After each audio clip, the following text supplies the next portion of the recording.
Good morning, class. So now we were on the topic Einstein's theory of photoelectric effect. Einstein theory जो photo electric effect के बारे में थी, उस theory में भी बहुत सारे ऐसे पॉइंट्स थे जो फोटो इलेक्ट्रिक इफ़ेक्ट से रिलेटेड एक्सप्लेन हुए थे, जिसमें कि फर्स्ट पॉइंट हम स्टडी कर चुके हैं. In first point what is there कि फोटो इलेक्ट्रिक एमिशन में जो मेन वर्क होता है that is of two particles, और वो दो पार्टिकल्स होते हैं फोटोन जो इंसिडेंट होता है और इलेक्ट्रॉन जो एमिट होता है, जो इजेक्ट होता है मेटल सरफेस से. तो यहाँ पर सबसे ज़्यादा जो इम्पोर्टेंट वर्क किया था इस फील्ड में वो प्लैंक ने किया था. और प्लैंक के वर्क पे रिसर्च की थी आइंस्टाइन ने, और आइंस्टाइन को अपने इस वर्क के लिए, क्योंकि उन्होंने जो सारी चीज़ें थी फोटो इलेक्ट्रिक इफ़ेक्ट से रिलेटेड, उसमें ना सिर्फ उन पॉइंट्स को की एक समरी प्रेजेंट की थी, बल्कि उनसे रिलेटेड फॉर्मूले इक्वेशंस भी बनाई थी. तो इसी फोटो इलेक्ट्रिक इफ़ेक्ट के लिए आइंस्टाइन को नोबेल प्राइज़ भी दिया गया था बाद में. तो ये बहुत इंपॉर्टेंट इक्वेशन है जो आप यहाँ स्टडी करने जा रहे हैं. जो इसमें फॉर्मूले हैं उन्हीं पर बेस्ड आके न्यूमेरिकल्स हैं, और इसमें न्यूमेरिकल्स बहुत इंपॉर्टेंट है. तो कुछ ऐसे फॉर्मूले हैं जो डायरेक्ट यूज़ होते हैं, और कुछ ऐसे हैं जिनको कन्वर्ट करना पड़ता है. तो मेन है यहाँ कन्वर्जन. तो सबसे पहले आपको सारे फार्मूलों को रिलेट करना आना चाहिए, जैसे मैक्सिमम काइनेटिक एनर्जी और आपका स्टॉपिंग पोटेंशियल, फ्रीक्वेंसी, इनके बीच में क्या रिलेशन है. इसी तरह से एक जो सबसे इम्पोर्टेंट फार्मूला आएगा यहाँ पर कि फोटोन जो होता है उसके पास एनर्जी होती है एच न्यू. तो जितने भी यहाँ पे कॉन्स्टेंट्स आ रहे हैं उनका भी बहुत रोल है, उनको भी याद रखना है. तो सबसे पहला पॉइंट जो आइंस्टाइन की थ्योरी में आया, जो इससे प्रीवियस जो लॉज हैं या थ्योरीज़ हैं उनमें डायरेक्ट एक्सप्लेन नहीं हुआ था, बल्कि स्टार्टिंग यहीं से होती है कि जो फोटो इलेक्ट्रिक इफेक्ट है वो किन पार्टिकल्स का रिजल्ट है, किन के इंटरेक्शन का रिजल्ट है, फोटोन और इलेक्ट्रॉन का. तो यहाँ इस डायग्राम में इसको दिखाया भी गया है कि मेटल सरफेस है, ये फोटोन इंसिडेंट होता है, इजेक्टेड इलेक्ट्रॉन है. ठीक है. इसके बाद पॉइंट नंबर 2 पर आते हैं, और पॉइंट नंबर 2 में जैसा कि आप देख रहे हैं, the free electrons are bound within the metal. आपको पता है फ्री इलेक्ट्रॉन्स फ्री होते हैं, लेकिन वो फ्री इलेक्ट्रॉन्स का मतलब है कि वो फ्री इलेक्ट्रॉन्स जो है वो न्यूक्लियस के अराउंड रेवोल्यूशन कर रहे हैं. एटम के अंदर फ्री हैं, लेकिन हमें सरफेस से बाहर निकालना है. तो उन बाउंड फ्री इलेक्ट्रॉन्स को क्या करना है, जो वैलेंसी कंप्लीट करना है, उससे ज़्यादा एनर्जी प्रोवाइड करनी है, और उस एनर्जी से वो इजेक्ट हो जाते हैं, मेटल सरफेस के बाहर आ जाते हैं.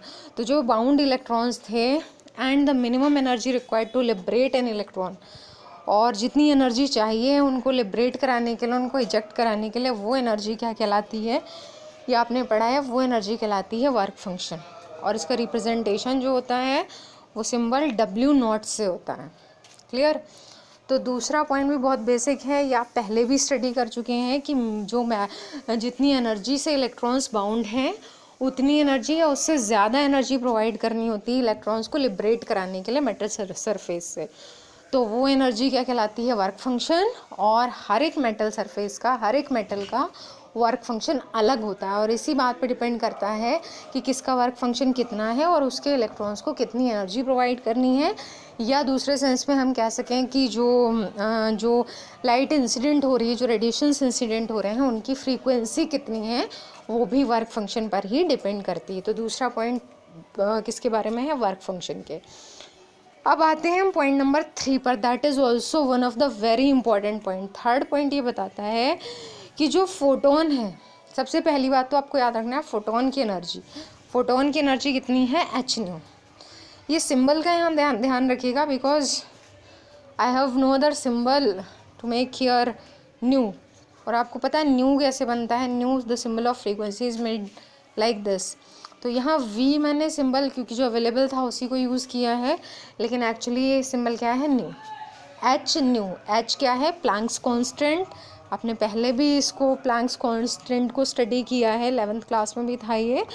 और जो प्लैंक्स कांस्टेंट है उसका रिप्रेजेंटेशन स्मॉल h से होता है. उसकी जो न्यूमरल वैल्यू है वो न्यूमरल वैल्यू 6.6 इंटू 10⁻34 होती है.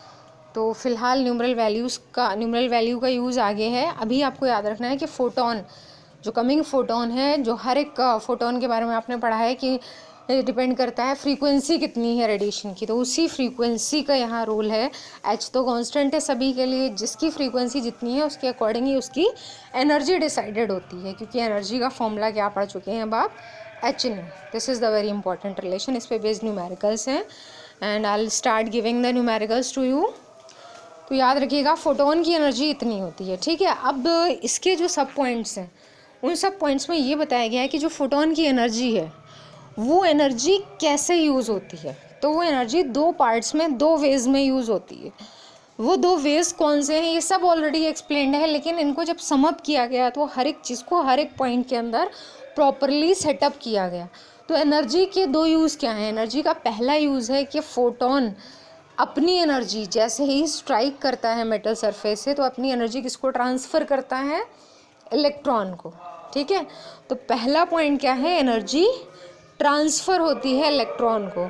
जो यहाँ लिखा है part of the energy of photon is used in liberating the electron, transfer करेगा और ट्रांसफ़र करने से क्या होता है, इलेक्ट्रॉन निकल कर बाहर आता है, लिबरेट करता है इलेक्ट्रॉन को फोटोन। तो liberating the electron from the metal surface which is equal to the work function of the metal, clear. तो एच न्यू का आधा पार्ट किस में यूज़ हुआ, लिबरेट करने में, सरफेस से जस्ट बाहर आ गया निकल कर इलेक्ट्रॉन।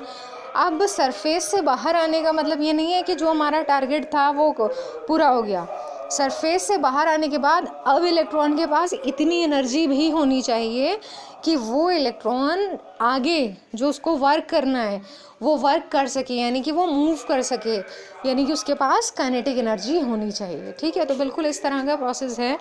जैसे कि ये समझिए कि आपको किसी पर्सन से कोई वर्क लेना है तो आपको कैसे करके उसको मोटिवेट करना है। तो वो निकल कर अपने घर से बाहर आता है और दूसरी बात, घर से बाहर आने के बाद वो उस काम के लिए भी चलता है जो काम उससे आपको कराना है। तो यानी कि दो वेज में आपका मोटिवेशन यूज़ हो रहा है। तो इसी तरह से जो फोटोन की एनर्जी है वो दो तरीके से यूज़ करनी है। पहला तरीका, पहला वे क्या है कि उसको लिबरेट करना है, सरफेस से बाहर लाना है, और सरफेस से जो बाहर लाने का काम है वही कहलाता है वर्क फंक्शन। यानी कि आपको पता हो कि कितनी एनर्जी से वो बाहर आएगा, तो वर्क फंक्शन के इक्वल आधा पार्ट वेस्ट कर दिया। और दूसरा पार्ट क्या है, the remaining energy of the photon is used in imparting, मतलब ट्रांसफ़र करना kinetic energy to the ejected electron. Okay, तो बहुत टफ नहीं है पॉइंट्स, लेकिन प्रॉब्लम ये है कि किस हेडिंग के अंदर कौन से पॉइंट्स आने हैं। तो this is the very important task. आपको कोई टेक्निक ऐसी बनानी है ताकि याद रहे कि laws of photo electric emission में कौन से पॉइंट्स हैं, आइंस्टाइन्स इक्वेशन में कौन से पॉइंट्स हैं। ओके, तो थर्ड पॉइंट इज़ क्लियर। तो एक तो थर्ड पॉइंट में हो गया कि एनर्जी कितनी है, दूसरी वो किन किन वेज में यूज़ होती है। Then we are coming to point number 4। और जो पॉइंट नंबर 4 है आपका वो क्या है कि उस पॉइंट नंबर 4 के अंदर रिलेशंस हैं, इक्वेशंस हैं, जो उन्होंने जितनी भी चीज़ें बताई हैं उनको उन्होंने फॉर्मूलों में सम अप किया है। तो पता है आपको कि very few photons whose energies are greater than W0 capable of ejecting the photo electrons. तो सारे के सारे फोटॉन्स कैपेबल नहीं हैं, सबके पास एनर्जी है और सबके पास जो एनर्जी है वो फ्रीक्वेंसी पे डिपेंड करती है। लेकिन एमिशन कब होगा इस बात के लिए ये पता होना चाहिए कि वर्क फंक्शन और फ्रीक्वेंसी रिलेट कर रहे हैं या नहीं। तो very few of the photons, बहुत कम ऐसे फोटॉन्स हैं जो कैपेबल होते हैं इलेक्ट्रॉन्स को इजेक्ट करने के लिए, ठीक है। तो अब हम रिलेट कर रहे हैं कि ये एनर्जी की इक्वेशन कैसे बनेगी। तो आपने लिखा है एनर्जी ऑफ इंसिडेंट फोटोन, जो अभी आपने वर्ड्स में लिखा था उसी को यहाँ फॉर्मूले में लिख दिया है। जो टोटल एनर्जी थी वो किस किस का सम है, maximum kinetic energy of photo electron plus work function. एक तो वर्क फंक्शन प्रोवाइड कर रही है और दूसरा क्या कर रही है, मैक्सिमम काइनेटिक एनर्जी प्रोवाइड करने का भी काम करती है टोटल एनर्जी, ठीक है। अब जो आपने यहाँ वर्ड्स में लिखा है रिलेशन, उसी रिलेशन को यहाँ सिम्बल्स में लिखा है। तो टोटल एनर्जी आपकी क्या है, H new. Maximum kinetic energy आपकी क्या हो जाएगी, हाफ mv मैक्स स्क्वायर, और प्लस W0 क्या है, वर्क फंक्शन। ओके, अब मान लीजिए आपको रिलेशन बनाना है मैक्सिमम काइनेटिक एनर्जी के लिए, ठीक है। तो फॉर्मूले को आपको चेंज करना पड़ेगा। तो मैक्सिमम काइनेटिक एनर्जी आपने लेफ्ट साइड में किया तो बाकी का रिलेशन क्या हो जाएगा, अच्छा इसी मैक्सिमम काइनेटिक एनर्जी को हाफ mv स्क्वायर भी लिख सकते हैं, हाफ mv मैक्स स्क्वायर। बाकी का रिलेशन क्या हो जाएगा, H nu minus W0, side change हो जाएगी तो एच न्यू इस साइड आ जाता है और माइनस का साइन के साथ में W0। तो इक्वेशन नंबर 1 होगी। Okay, so I think no problem is there. इस इक्वेशन को समझने में कोई प्रॉब्लम नहीं है कि मैक्स का रिलेशन ये हो जाता है। तो न्यूमेरिकल में अगर यूज़ करना पड़े कि maximum kinetic energy of electron आपको फाइंड करनी है, फ्रीक्वेंसी दे रखी है, वर्क फंक्शन दे रखा है, कैसे फाइंड करेंगे। अच्छा, अब दूसरी बात ये है कि if the incident photon is of threshold frequency. अब देखिए दो बातें हैं यहाँ पर। अगर जो इंसिडेंट फोटोन है वो थ्रेशोल्ड फ्रीक्वेंसी से ज़्यादा फ्रीक्वेंसी का है, ओके, तो थ्रेशोल्ड फ्रीक्वेंसी से ज़्यादा फ्रीक्वेंसी वाला इलेक्ट्रॉन लिबरेट तो करा देगा, सॉरी फोटोन, थ्रेशोल्ड फ्रीक्वेंसी से ज़्यादा फ्रीक्वेंसी वाला फोटोन इलेक्ट्रॉन को लिबरेट तो कराएगा और साथ ही साथ उसको काइनेटिक एनर्जी भी प्रोवाइड कराएगा, क्योंकि उसकी फ्रीक्वेंसी ज़्यादा है तो इसका मतलब उसकी एनर्जी भी ज़्यादा होगी। लेकिन अब ऐसा फोटोन है जिसकी फ्रीक्वेंसी थ्रेशोल्ड फ्रीक्वेंसी के जस्ट इक्वल है, बराबर है, उससे ज़्यादा नहीं है, तब वो क्या करेगा? तो उस कंडीशन में उसकी एनर्जी कितनी हो जाएगी? उसकी एनर्जी हो जाएगी एच न्यू नॉट, क्योंकि एच न्यू और जब फ्रीक्वेंसी थ्रेशोल्ड है तो एच न्यू नॉट। तब वो क्या करता है वो फोटोन, तब वो फोटोन सिर्फ इलेक्ट्रॉन को लिबरेट करा सकता है, उसको काइनेटिक एनर्जी नहीं दे सकता। ओके, ये एक और इम्पॉर्टेंट कॉन्सेप्ट आपको याद रखना है। तो आई थिंक इट्स क्लियर कि जो थ्रेशोल्ड तक फ्रीक्वेंसी वाला इलेक्ट्रॉन है वो क्या फोटोन है वो क्या कराएगा? सिर्फ इलेक्ट्रॉन को लिबरेट कराएगा, उसको काइनेटिक एनर्जी प्रोवाइड नहीं करेगा। तो यहाँ पर इन्होंने इस एक्सप्लेनेशन में यही लिखा है कि फोटोन थ्रेशोल्ड फ्रीक्वेंसी का है, उसकी एनर्जी कम है, तो वो सिर्फ इलेक्ट्रॉन को लिबरेट करा सकता है but does not give it any kinetic energy. अब उस कंडीशन में आपका रिलेशन क्या बन जाएगा? उस कंडीशन में वर्क फंक्शन के लिए आप क्या लिखेंगे? H nu not is equal to W not, क्योंकि वर्क फंक्शन इसी बात पे डिपेंड करता है कितनी फ्रीक्वेंसी है। तो यहाँ ये दोनों चीज़ें बराबर हो जाती हैं। अब आप के मैक्स का रिलेशन बना रहे हैं, तो के मैक्स के रिलेशन में आपने बिल्कुल इक्वेशन 1 की तरह half m v max square लिखा, फिर आपको लिखना था h nu minus W not, work function लिखना था ना, तो वर्क फंक्शन आपका कितना हो गया? एच न्यू नॉट, तो h nu minus h nu not. तो याद रखिएगा वर्क फंक्शन जो है वो जस्ट इक्वल है रिलेशन एच न्यू नॉट के। ओके, तो यहाँ पर जो हमारा रिलेशन है वो हो जाता है K max is equal to half m v max square is equal to h nu minus h nu not, फिर हमने एच यहाँ कॉमन ले लिया है और ये हो जाता है न्यू माइनस न्यू नॉट। तो अगर किसी न्यूमेरिकल में आपको गिवन है थ्रेशोल्ड फ्रीक्वेंसी और जितनी फ्रीक्वेंसी नीडेड है वो और मैक्सिमम काइनेटिक एनर्जी आपको फाइंड करनी है, तो प्लैंक्स कांस्टेंट का यूज़ करके और आप फाइंड आउट कर सकते हैं ये इक्वेशन 2 से मैक्सिमम काइनेटिक एनर्जी। ओके, सो अब आपके पास आ जाती हैं 2 इक्वेशंस।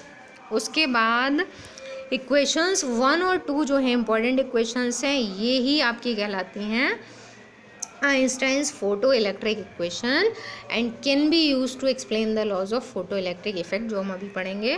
फिलहाल 1 और 2 रिलेशंस को बहुत अच्छी तरह से देख लीजिए। 1 रिलेशन में है K max is equal to h nu minus W not और दूसरा है K max is equal to h nu minus nu not. ठीक है, अब कहा जा रहा है कि जो आइंस्टाइन्स इक्वेशन है वो एक्सप्लेन कर सकती हैं फोटो इलेक्ट्रिक इफेक्ट के लॉज को। तो एक बार आपको फिर से फोटो इलेक्ट्रिक इफेक्ट के लॉज तो पता होना चाहिए, तभी तो आप बता पाएंगे कि कैसे एक्सप्लेन कर सकती हैं। तो फोटो इलेक्ट्रिक इफेक्ट के लॉज कौन से थे जो अभी आप पढ़कर आए हैं, laws of photo electric effect? तो वो लॉज क्या थे आपके? इंटेंसिटी का इफेक्ट क्या होता है? इंटेंसिटी नंबर ऑफ इलेक्ट्रॉन्स को इंक्रीज़ करती है और नंबर ऑफ इलेक्ट्रॉन से फोटो इलेक्ट्रिक करंट इंक्रीज़ होती है। दूसरी बात, मिनिमम फ्रीक्वेंसी सुटेबल होनी चाहिए जिससे कि एमिशन स्टार्ट हो सके। तीसरी बात होती है आपकी कि जो स्टॉपिंग पोटेंशियल और जो आपकी मैक्सिमम काइनेटिक एनर्जी या फ्रीक्वेंसी है वो डायरेक्टली प्रोपोर्शनल होते हैं। और चौथा आपका लॉ था कि जो टाइम लैग होता है इसमें वो बिल्कुल नेग्लिजिबल होता है, इसलिए कहा जाता है कि there is no time lag between the incidence of photon and emission of electron. Okay, तो ये आपके फोटो इलेक्ट्रिक इफेक्ट के लॉज थे। अब देखते हैं कि पहला वाला जो लॉ है वो कैसे एक्सप्लेन हो रहा है। पहला वाला लॉ का मतलब explanation of effect of intensity कैसे हो रहा है। ठीक है, तो देखिए सबसे पहले इसमें लैंग्वेज में वही लिखा है, the increase of intensity means the increase in the number of photons striking the metal surface. दोनों नंबर से याद रखिएगा, नंबर ऑफ फोटॉन्स और number of electrons. Number of photons जो स्ट्राइक हो रहे हैं पर unit time as each photon digits only 1 electron, so the number of ejected photo electrons increases, ठीक है, दोनों चीज़ें इंक्रीज होती हैं with the increase in intensity of incident radiation. तो पहला वाला पॉइंट आपने वैसे ही एक्सप्लेन कर दिया है, क्योंकि क्लियर है कि जो यहाँ पर जो रिलेशन है वो मैक्सिमम काइनेटिक एनर्जी यानी कि frequency, stopping potential, kinetic energy, इन सबको एक्सप्लेन कर सकता है। लेकिन इंटेंसिटी के लिए कैसे आप एक्सप्लेन करेंगे, तो इंटेंसिटी जो इस पूरे एक्सप्लेनेशन में आई है उसी तरह से लिखेंगे जैसे आपने पहले लिखा था, ठीक है। उसके बाद आता है आपका दूसरा एक्सप्लेनेशन थ्रेशोल्ड फ्रीक्वेंसी का। तो this will start from the next turn, okay.